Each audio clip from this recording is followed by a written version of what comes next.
So again, this is the parent pre-departure webinar for Go Your Way over December and January. My name is Molly Rowe. I'm the director of Go programs here at Susquehanna. And I want to introduce my co-host for the session, Shane Sanders, who has been the primary point person for all of your students. So I'm going to go through a little bit of the logistical background when it comes to Go Your Way programs. So we're going to start out with what your student has already done in preparation for their program, the travel responsibilities and finances for Go Your Way programs, and setting up a plan for communication.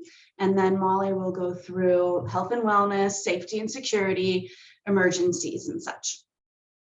So diving right in, your student already has a lot of this information, or pretty much all of this information, and in many cases, more detailed information from their program providers.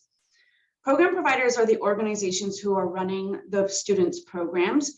Go Your Way programs are a little bit different from other programs over the January term, and they are being managed by program providers.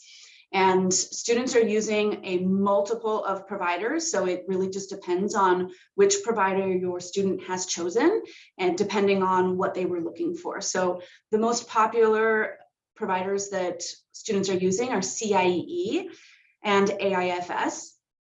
And then IFSA, Barcelona SAE, Spanish Studies Abroad, and Anglo Education Services are also popular providers, and IBHQ Projects Abroad. So those are the providers that SU students are using this January term for their Go Your Way programs.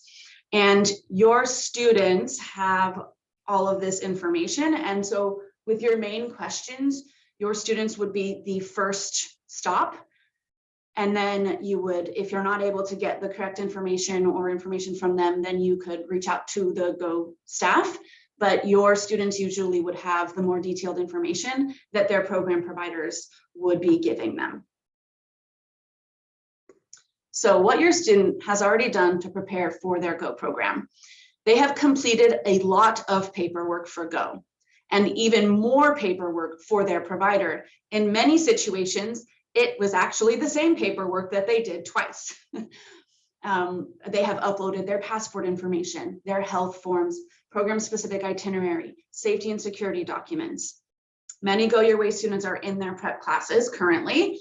This prep class is not generally a logistics class. It's, in preparation for the cross-cultural immersion, and their logistics preparation comes through their paperwork with Go and working with their program provider, which could be different for all of the students. The self-directed research, for example, the program-specific itinerary, safety and security document, things like that, are part of the paperwork that they do, and the prep class. Students are researching the political climate where they are, the local government, relevant local laws, and such. All Go Your Way students have attended a health and safety workshop with the Go office. That's a pre-departure requirement that they have all already completed. They have attended or are in their prep class right now, as I mentioned. And hopefully they have shared this information with you. So some expectations. The Go program facilitates the process of helping students identify providers and programs. We provide pre-departure workshops and resources, required paperwork and such, and we monitor risk management, State Department websites, etc. Your student obviously completes a lot of paperwork and their applications. They monitor their email and respond promptly to their provider and to Go. They have to pass their pre-departure course. They learn all about the health and safety issues within their destinations and study the cultural and political climates. Obviously, students must have a valid passport to travel internationally, US government issued ID for travel within the US. They need to be following directions and advice from their program providers and the Go office. And then it's the expectation that they share this information with parents and family.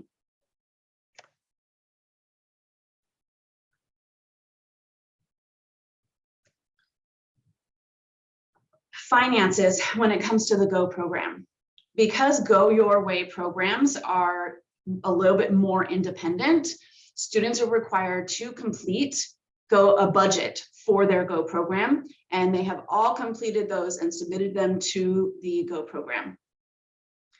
Reviewing your students' personal budget should be something that you're working on with them, or they would be preparing that.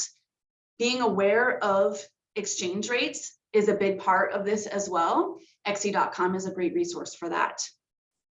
We have shared with the students during their health and safety training that the best way to get money while they are abroad is through using safe ATMs, meaning that the ATMs are in a safe location and generally connected to an actual physical bank.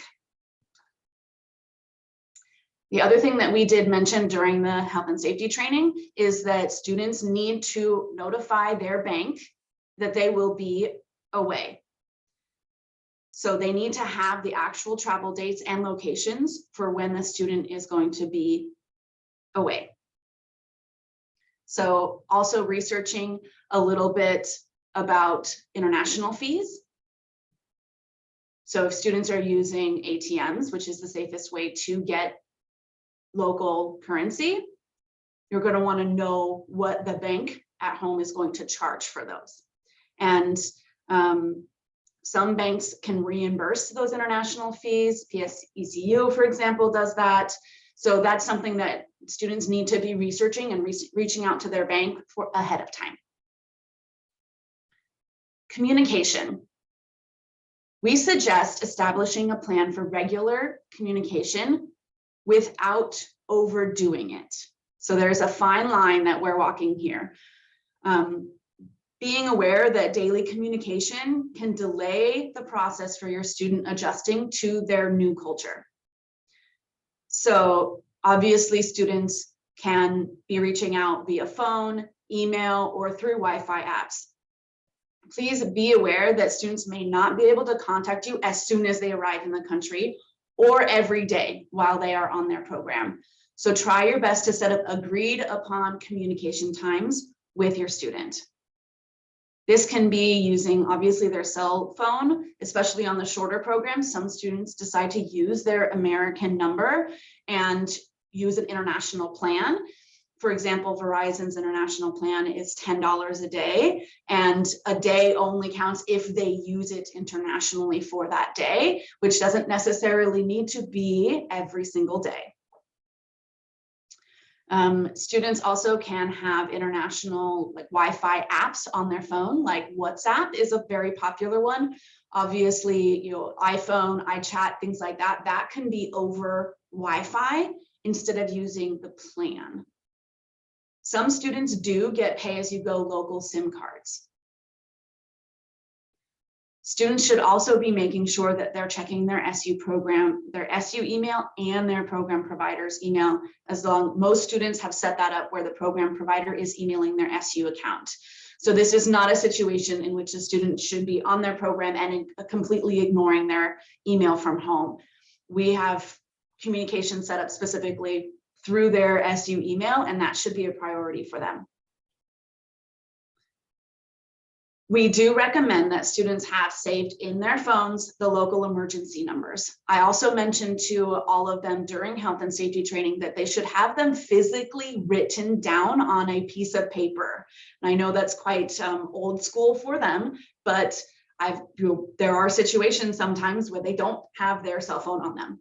And so having an actual piece of paper with the number written down, particularly for their local in-program, like in-country contact, because all of these students are using program providers, they have on-site emergency contacts.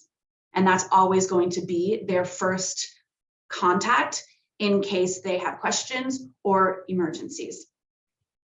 Even if you may not speak with your student right away when they arrive, depending on their landing time and everything like that, know that they have their program providers, their on-site contacts with them. So try and create an initial contact plan of, when they arrive, if they're not able to reach out to you right away, make sure you have one specific time set to have them reach out to you one way or another, and then set up an agreed upon backup time so that you don't worry, which happens a lot. Okay. Questions before we go to the health and safety section. Obviously, we've covered a lot of logistics, and we're going to go in to health and safety. But before we hit that part of the webinar, do we have specific questions about the logistics?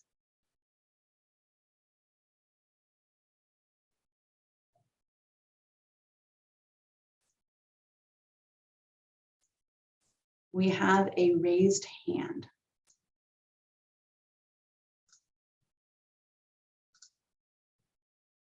Go ahead. Can you hear me now? Yes. Hi. I know you had indicated on there that they've all been through their budget in the class, so they know. I haven't talked to our son about this yet, but there's a specific budget that they have written down that they think per week that they would spend on food, etc. Is that correct? That is correct. Okay, I will touch base with him. And I don't know if you're going to get to this part. It's not about the budget, but specific cords for phone chargers. Is that on your list, or can you? I know that sometimes they have to have different ones over there. Correct. Depending on where they are going, the plugs can be different. Okay. And so having a converter or an adapter, depending on where they're going, a converter changes the amount of electricity that's going to the cord, and an adapter just changes the actual plug.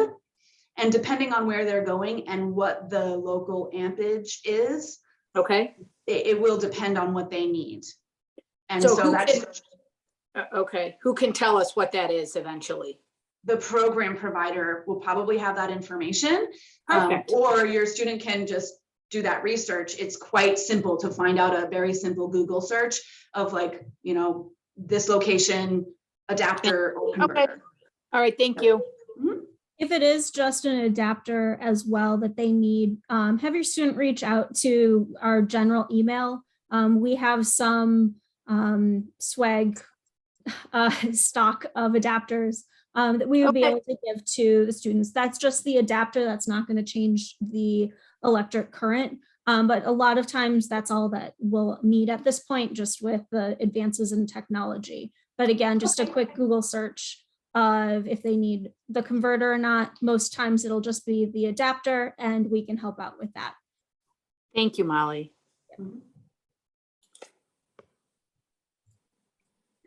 Any other questions before we go on to health and safety?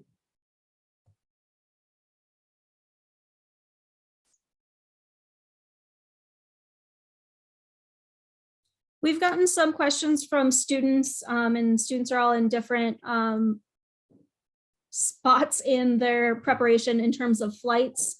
One thing that I would just reiterate, if your student hasn't gotten a flight yet, we would highly recommend that they are booking through the actual airline, not a third party like Expedia or anything like that, but really with the airline itself, and to look into into fully refundable flights rather than the cheapest absolute possible, which prohibits some of the reimbursement possibilities. So that's just the one logistic side thing that I think I have to contribute based on all of my meetings this morning.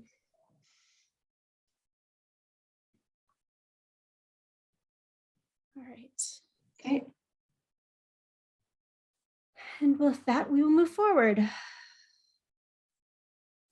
So I wanted to give just a little bit of an overview of how Susquehanna approves programs. We have two governing bodies within the institution, in addition to then our office. So the Studyway Advisory Group works on partnerships that we're looking at support on site, the academic continuity and programming, what their health and safety protocols are on site, housing and communication plans. This is something that has been in place for many years of looking at all of these programmatic aspects. We value our partnerships. These are partners that we've been working with for a long time. We know that they are committed to the health and safety of the student. We also have constant communication with the partnerships that we do approve. And that's one of the things that we do value with our partnerships, and why we want to make sure that we are vetting each partnership prior to sending our students on them. The Travel Risk Assessment Committee reviews the health, safety, and security for our travelers a little bit more broadly. So we are working with the information from our provider partners directly about what is happening on the ground. But additional resources outside of that partnership that we use are looking at risk assessment alerts. The Overseas Security Advisory Council, which is part of the Department of State. We also look at the Department of State advisories. We look at other study abroad networks. And since 2020, looking at COVID data and trends. So we are getting live alerts. Sometimes it seems like that is the only message that I'm ever getting in my inbox is some sort of an alert that's happening. But we very much are getting real time data about what is happening in the locations where we are sending students. With COVID-19 since 2020, we have included criteria for our approval process. So when we looked at approving your student for the Go Your Way program, we looked at where they were going with the provider, making sure that we still have that relationship with the provider and that they are able to safely run the program. And then we're also looking at the COVID trends and data for the different locations. In addition to understanding that this is an ever-changing environment and it's already changed in the 5 minutes that I have been talking. So this is something that we are continuing to monitor with COVID, and we'll talk more about COVID at the end of the health and safety, since I'm sure there's a lot of questions there. I want to make sure we have the overall health and safety and security components also covered, in addition to leaving time for COVID at the end. Next slide. So with the trainings, Shane mentioned that one of the student responsibilities was to attend the health, safety, and security training with GO. This is led by our office. It is a 2-hour training that the students are going through just with health, safety, and security. We look a lot about prevention, focusing on situational awareness, what is unsafe versus uncomfortable. And then we also transition into response and what to do in the case of both emergencies and non-emergencies.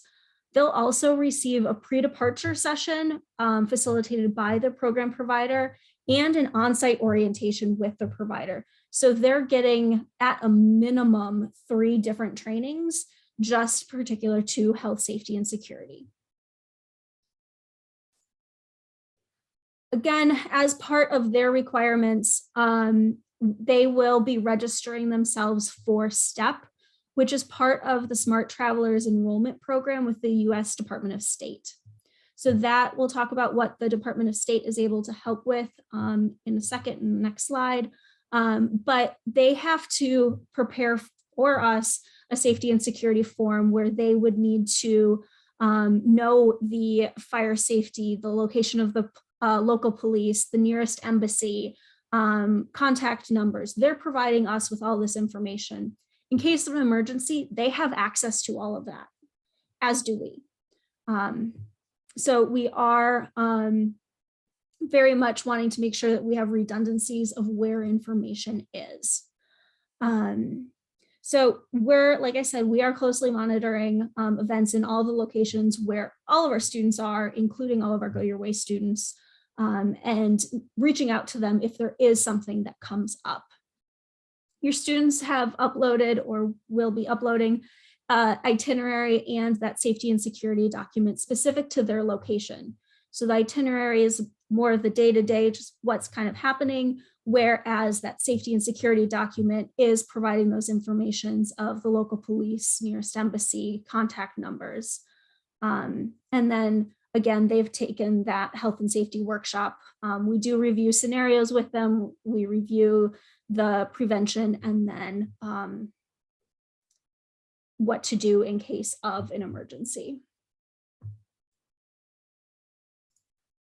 Some additional health and safety issues that we review with your students are covered through this slide as well. We talk about this in those 2 hours. So personal health, it's always a good idea to have your students see a doctor before traveling, making sure that they have prescriptions that will last them for the time that they are abroad if they do take prescription medications, ensuring that they are legal in the host country. This is something that we see a little bit more with Asian countries, that some ADD, ADHD medications are not legal there. So finding alternatives with that. The Department of State consular information sheets would have that type of information, as does some of the CDC. If your student does take prescription medications, having the actual medical compound written down and the generic name of the medication, not just the name brand name, is a good idea as a backup in case they need to get something when they are abroad. Students should avoid high-risk activities. You're more at risk when you are doing a high-risk activity. So we want to make sure that they are staying safe. They're also not typically covered, and it's going to be a little bit more complicated to get emergency medical, what's the word I'm looking for? Emergency medical assistance if they're in a very remote area doing a high-risk activity. We talk to the students a lot about alcohol and drugs. The drinking age in many countries varies from the US, so we make sure that we ask them to limit their intake of alcohol, not to engage in drugs. Excessive drinking can actually lead to disciplinary action through their program provider, as well as through Susquehanna. And being under the influence of alcohol or drugs also could put them at a higher risk of becoming a victim of a situation. So that's both on the health and the safety aspect. We want to make sure that the students are paying attention to what the recommended valid professional transportation services are. Those would be recommended by the program provider about some of the reliable transportation and to not rent cars. Local driving laws are different in different places. So something as simple as crossing the street in the UK is a different scenario than what it is here in Pennsylvania.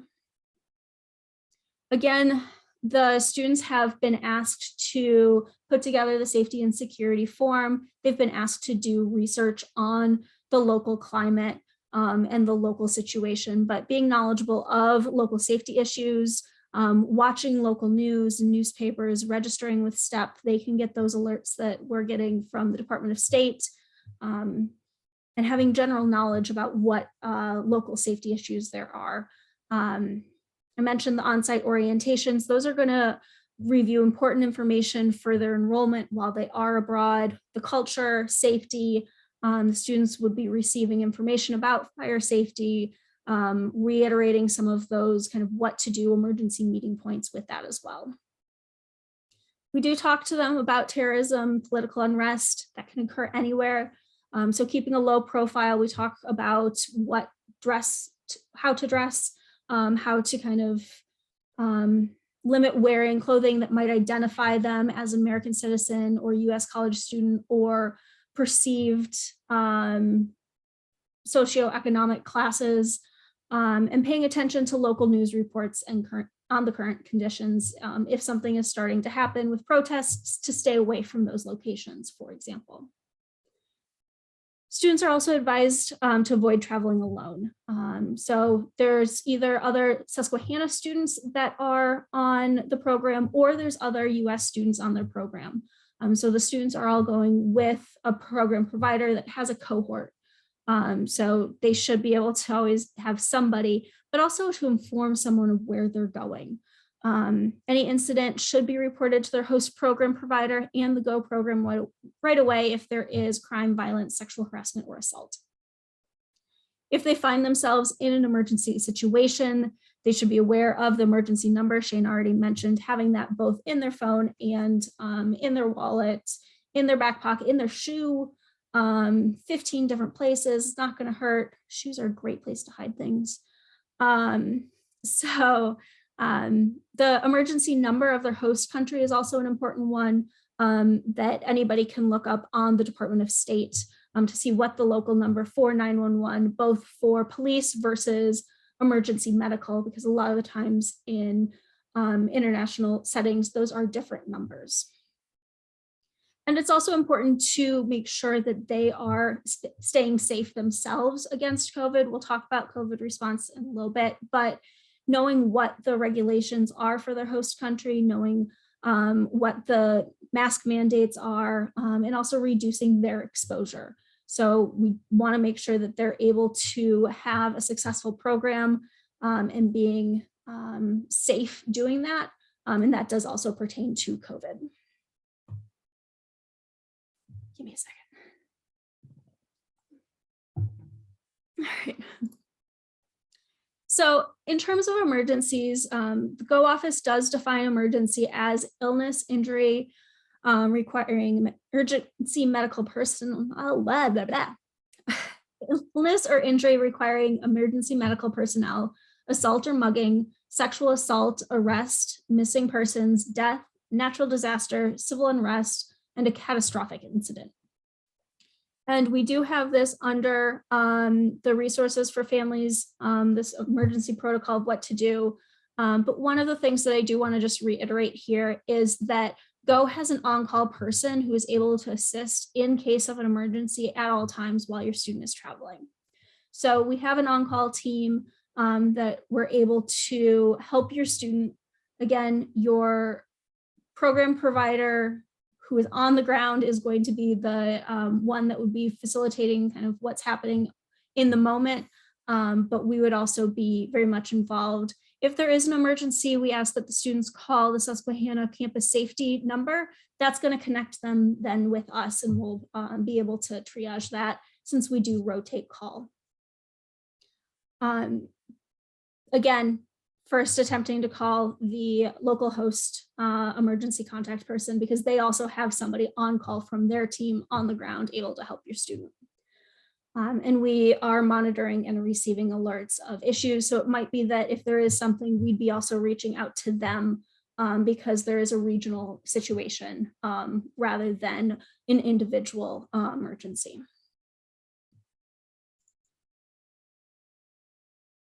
Students are asked to follow some specific steps when they are on a GO program. We did mention before the STEP program, which is with the US Department of State, and that is for all US citizens. You can actually register for STEP alerts as well as a non-traveler. Students are also responsible for knowing their local emergency numbers and the local emergency plan. Susquehanna also has an app called Alert Traveler, and that is a way for us to get in contact with them if there is more of a regional. They can also contact us through that Alert Traveler app, and that'll contact us right away in real time. So that would be something that they should have downloaded and activated. They've received instructions on how to do that. And it's their responsibility to contact the on-site team in case of a situation that they need further assistance with that.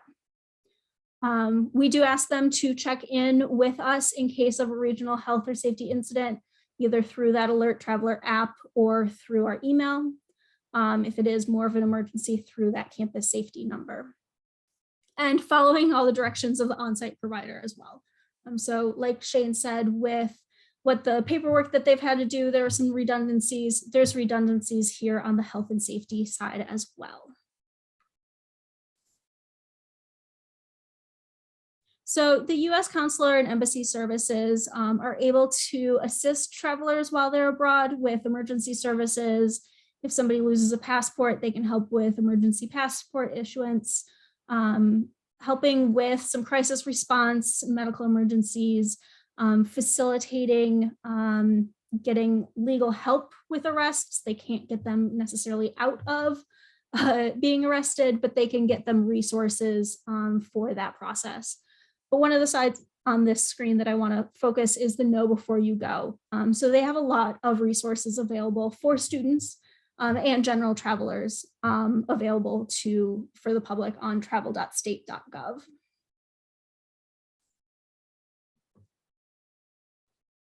So all Susquehanna students are automatically enrolled in our emergency international insurance. This covers emergency medical care, which does include COVID. It also includes evacuation and repatriation. Many of our providers also have additional insurance through their program provider. So they're covered with a couple of different plans. They have information regarding this insurance on their GO application. And we do ask that if they do need to use it, that we're involved so that we can make sure that they are getting the care that they need for any of that. COVID is covered within this policy, I said, in terms of if they've been tested positive and for quarantine costs, or if they are symptomatic and need medical attention.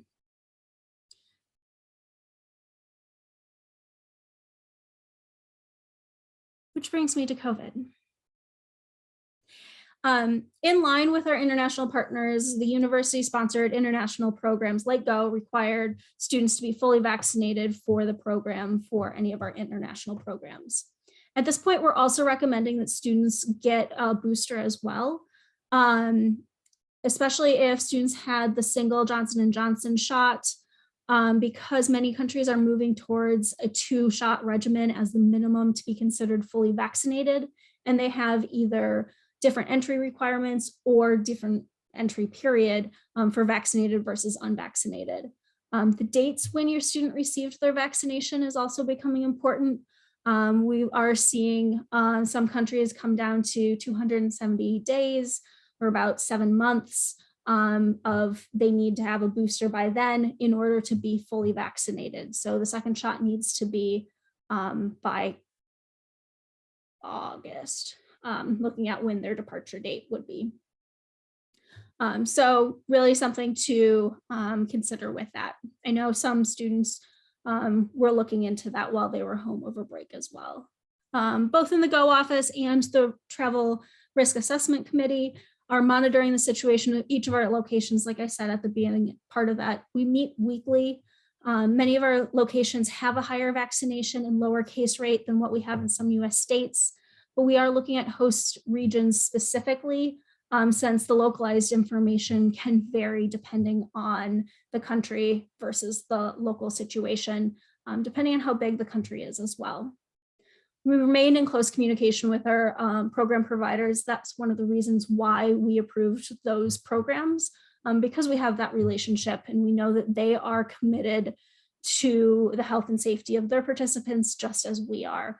They've also been running successful programs this fall, some of them even since last fall. The situation is going to change between now and when your student departs. That is the one thing that I can guarantee. It is likely to change in the next day or two with different locations, as especially with the variant news comes out. We are seeing a surge of new infections in different regions. We're monitoring this closely. The Travel Risk Assessment Committee meets tomorrow to look at everything again. So this is something that we are very much monitoring. And we're going to look at what the different mitigation measures that countries are putting into place and when they're set to expire, what's going on. We've been in contact with the providers already this week about what their plans are as well. Your student will likely need to be tested while they're away. Many of the locations have tests available at local pharmacies, which are more reasonably priced as well. And there's many that have to show a proof of vaccination card to get into restaurants, to get into any indoor facilities, as well as mask mandates. So it's important for the students to know what those local regulations are. I'm going to stop here and open it up for questions.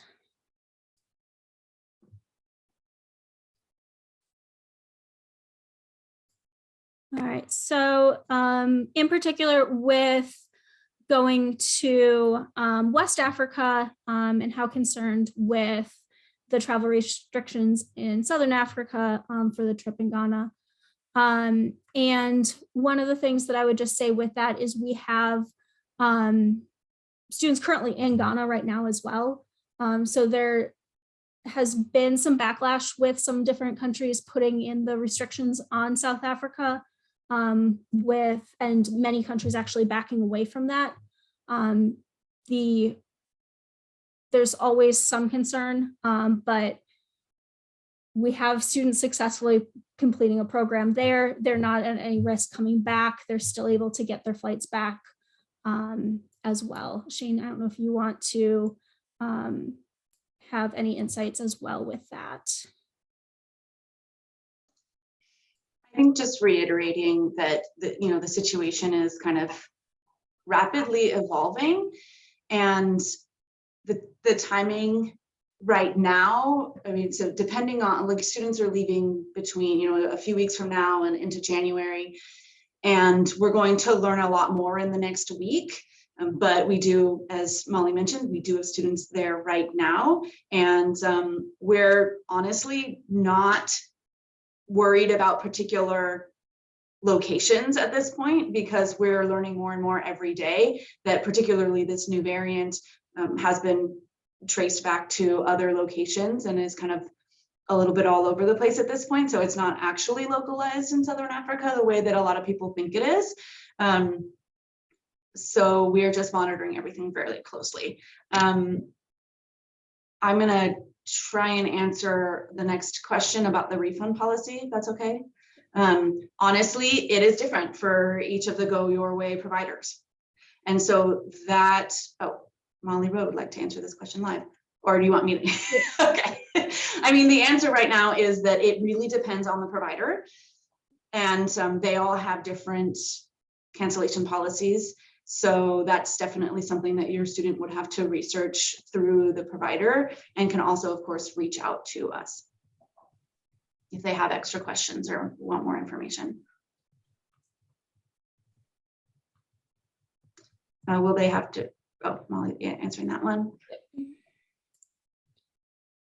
In terms of, I'll answer the question about if a trip is canceled and the student is due to graduate in the spring, and the requirement. We have been committed from the beginning to work with students to fulfill the requirement, even through the height of the pandemic, working with them. So if a trip is canceled, very much we would be working with your student to complete a program through virtual on-campus option that we would be able to still make sure that they have their May 2022 graduation date. So that is the graduation requirement. We would definitely be working with them for that.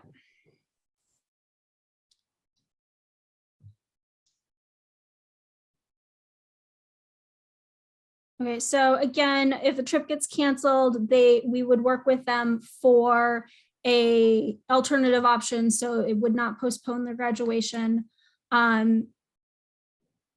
In terms of getting students home, if there is a problem, it kind of depends on what is the problem. So if there is, we have the insurance, which would cover emergency evacuation that would help get them home. The Department of State would be able to assist in getting people home. US citizens are always able to get back into the US. So there's not that, even with when they were announcing different bans on the EU back in March of 2020, US citizens were still able to get back into the US. So we would be working with our program providers, with our insurance, and if needed, with the Department of State. At this point, so there aren't boosters at Susquehanna itself, but there are boosters around in the local community. So the CVS, which is just down the street, I know has booster appointments, as well as in the surrounding areas in Lewisburg, Sunbury, Mifflinburg. I think I saw some booster, but there isn't a vaccine clinic like there was back in April and May at the Selinsgrove Center. But I know the CVS does have it at in Selinsgrove.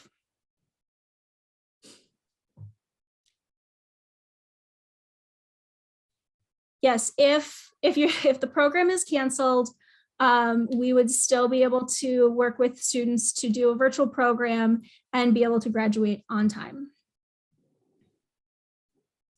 As for testing, depending on I'm assuming the question is that testing arranged by student or program, either pre-departure or on their return to the US? Pre-departure generally, that's, the students are arranging that. When it comes to return, it really depends on the program provider. Again, some of them have been helping students arrange their pre-departure back to the US COVID tests, or at least walking them through that process. So it depends on the provider, but the providers are, helping the students through that process. Yes.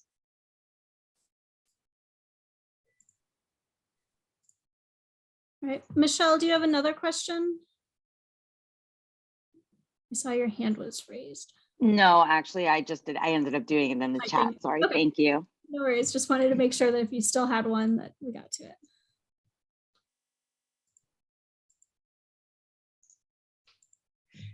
The London program, actually, depending on the type of program, but England's entry requirements do not currently, today, right now, unless they changed It's today.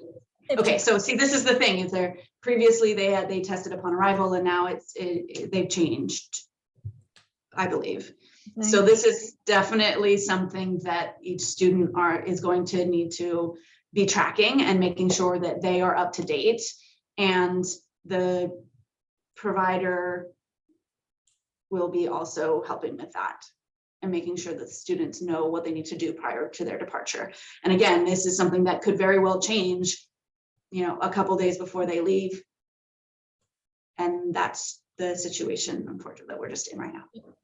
I know there were some changes in both EU and, or not EU, with the UK, and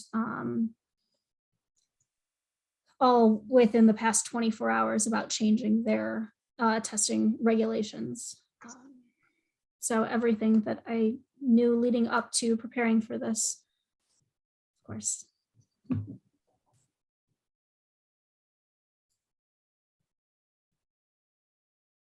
Other questions? Shane, you can switch it to the next slide.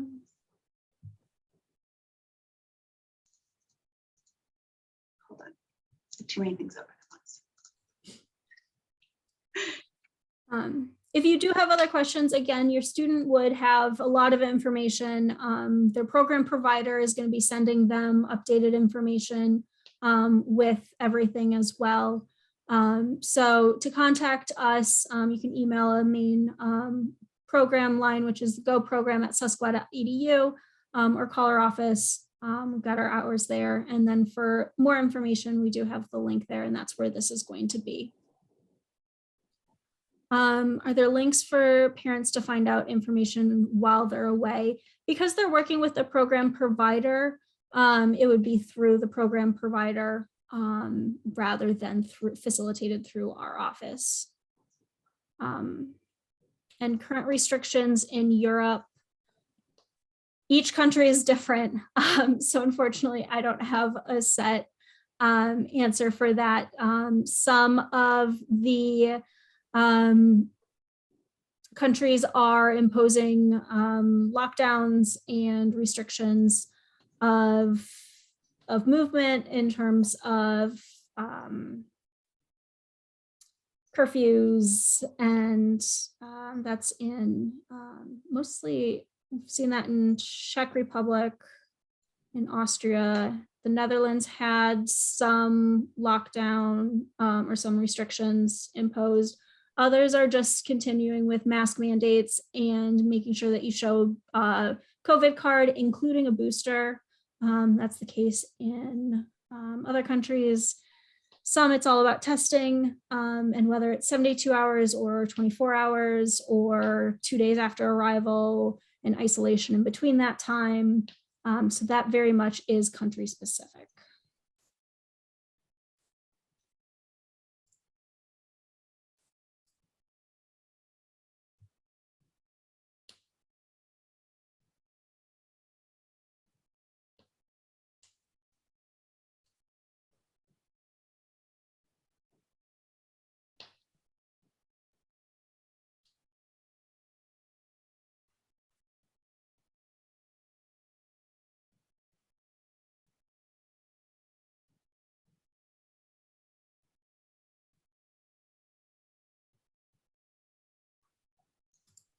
All right.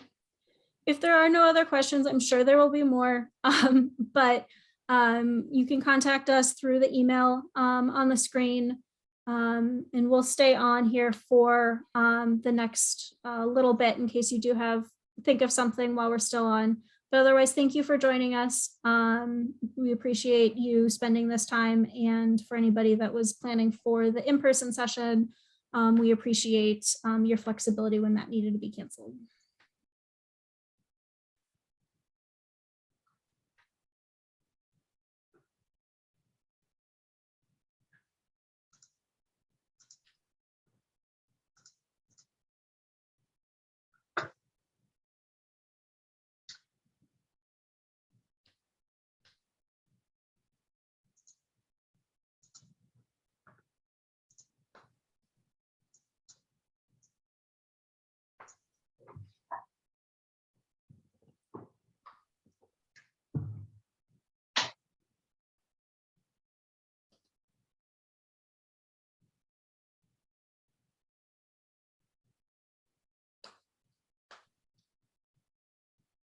Thank you.